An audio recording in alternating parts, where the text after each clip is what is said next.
Professor Arthur Damasceno na área, voltamos para mais um pouco do nosso direito constitucional e o tema de agora, poder constituinte. Falar também sobre um tema muito importante, doutrinário, um tema que vai nos conduzir sim à Constituição em alguns momentos, mas os dispositivos, os artigos que tratam desse nosso tópico, poder constituinte, são tópicos, ou melhor, são dispositivos espaços no texto constitucional. Nós não temos um título ou um capítulo na Constituição tratando genuinamente somente do poder constituinte. Na realidade, nós temos alguns dispositivos versando sobre o nosso bate-papo aqui. O artigo 60 da Constituição vai ser consultado por nós, o artigo 60 ele é muito importante. Também nós discutiremos o artigo 3º do ADCT, também muito importante, daqui a pouquinho nós discutiremos, mas é importante nós começarmos mais uma vez com esse nosso índice aqui, ó, que nós iremos trabalhando, né, o poder constituinte. Teoria do poder constituinte. Bom, temos aqui o poder constituinte originário, vai ser o nosso primeiro papo. Falar também do poder constituinte derivado reformador, falar sobre o poder constituinte derivado de revisão, poder constituinte derivado decorrente, e encerraremos a nossa conversa tratando do poder constituinte difuso, a famosa mutação constitucional. Tem aqui um espaço reservado para ser tratado nesse estudo do poder constituinte. Bora mais um pouquinho falar sobre esse nosso poder constituinte originário. Está na tela, olha aqui, ó. Coloquei que a missão do poder constituinte originário nada mais do que criar novas constituições. Gente, hoje o Brasil vive sob a égide de sua 7ª Constituição brasileira, né? A gente pode até criar aqui um ambiente, as Constituições brasileiras. 1824, a primeira Constituição, 2 anos após a nossa independência. Temos aqui a Constituição de 1891, a Constituição de 1891, a segunda brasileira, uma Constituição muito importante, né? Porque não muda muita coisa. O Brasil até então se mostrava, em sua forma de governo, monárquico, éramos um império, e foi a Constituição de 1891 que estabelece o Brasil como uma república, né? Mudando também a nossa forma de Estado. O Brasil até então se mostrava como um Estado unitário, uma única gestão, um Estado unitário descentralizado administrativamente. Cara, a gente vai conversar muito sobre isso quando chegando à organização do Estado. Muito, de verdade. Mas em 1891 a gente deixa de ser um Estado unitário e passa a ser uma federação. Muita novidade, né? E aí temos essa nossa primeira república, que nós definimos na história como República Velha, perdendo a sua composição, a sua compostura em 1934. A primeira Constituição era Vargas. E aí, em 1937, a primeira ditadura brasileira, o Estado Novo, também de Getúlio Vargas. Temos esse ambiente ditatorial até 1946, quando nasce a Constituição de 46. Chegamos à Constituição de 1967, implementando um novo regime de exceção, um novo regime ditatorial, até chegarmos à nossa Constituição atual, a de 1988. Gente, é importante lembrar que parte da doutrina entende que aquele chamado AI-5, o Ato Institucional 05 de 1969, ele deve ser entendido como uma Constituição. Mas a corrente majoritária entende o AI-5, 69, uma grande emenda à Constituição de 1967, não tendo, então, nesse caso, uma atuação do poder constituinte originário. Estamos hoje sob a égide da nossa 7ª Constituição brasileira, a Constituição de 1988. Todas essas constituições nasceram pela atuação do poder constituinte originário, que tem uma única pretensão, como coloquei aqui, ó, criar novas constituições. Um outro detalhe que eu também aponto aqui, já vou começar pelo 3º item, a titularidade do poder constituinte originário do povo. Gente, a titularidade ela é do povo. Mas é importante nós lembrarmos, isso ficou evidente aqui no bate-papo das 7 Constituições brasileiras, que em determinados momentos vai e pode acontecer essa usurpação de poder. Por exemplo, essa nossa Constituição de 1937, uma Constituição ditatorial que não nasceu da vontade do povo, houve a usurpação de poder, uma Constituição imposta por um autocrata, por um líder, Getúlio Vargas, à época. 67, uma nova Constituição que não tivemos a participação popular, uma Constituição imposta. A gente tem, inclusive, como a chamada Constituição outorgada, uma Constituição que nasce por outorga, por imposição, a de 67. E mais, essa nossa Constituição de 1824, a primeira Constituição, também uma Constituição que não nasce da vontade popular. Por quê, Arthur? Porque se nós estamos tratando da primeira Constituição brasileira, nós ainda não tínhamos um povo brasileiro. Foi a primeira Constituição que definiu quais seriam as regras, quais seriam os contextos, os critérios para a aquisição da nacionalidade brasileira. Essa primeira Constituição definiu o critério de solo, definiu o critério de sangue, e nós tínhamos, inclusive, um critério diferenciado nessa primeira Constituição, que era aquela chamada nacionalidade tácita. Todos aqueles estrangeiros que aqui estavam, até o momento, tiveram um prazo para dizer: não quero ser brasileiro. Se porventura nada dissessem, todo e qualquer indivíduo aqui no Brasil, à época, passaria a ser considerado brasileiro, não perderia, por óbvio, a sua nacionalidade originária, mas também passaria a ser brasileiro. Então, gente, vimos aqui dois pontos importantes, relevantes. O poder constituinte originário atua para criar novas constituições, a titularidade, povo. Algo que eu percebo muitas vezes atrapalhar os candidatos é sobre ser o poder constituinte originário um poder permanente. E por que entender como um poder permanente? Gente, presta atenção. O povo é o titular do poder constituinte originário.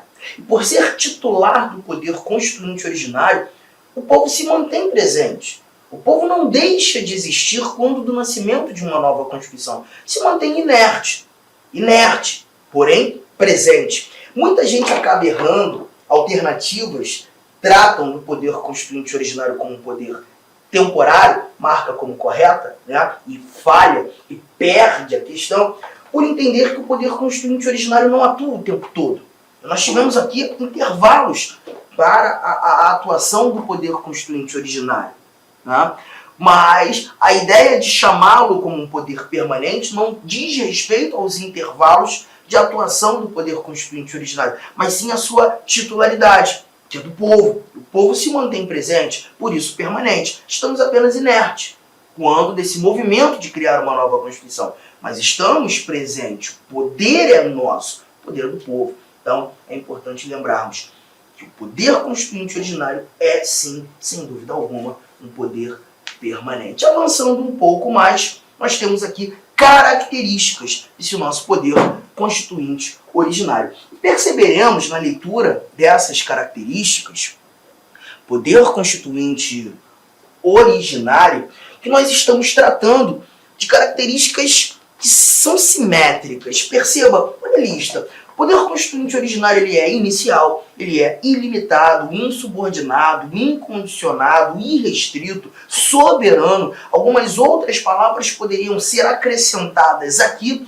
mas todas elas ainda assim apresentariam a mesma semântica.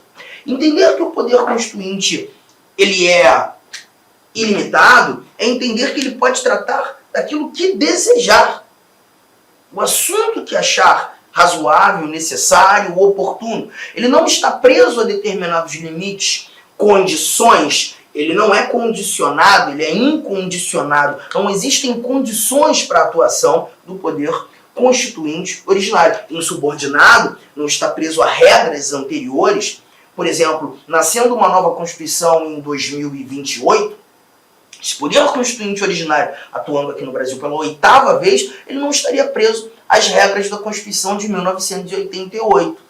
Ele não teria que respeitar essas regras anteriores. Ele é incondicionado, ele é ilimitado, ele é insubordinado. E por ser ilimitado, insubordinado, incondicionado, a palavra inicial, ele inicia um novo regime, ele tem a capacidade de iniciar um novo momento constitucional. A gente poderia dizer que o poder constituinte originário, ele inicia um novo país, ele cria um novo país, ele reseta efetivamente o Estado soberano.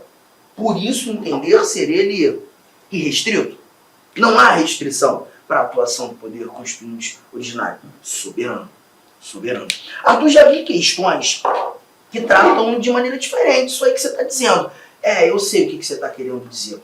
Eu sei que você já viu determinadas questões que apresentam uma certa limitação ao poder constituinte originário. E por saber, eu trouxe esse texto aqui importantíssimo para a gente e vai consignar esse nosso bate-papo. Olha o que temos.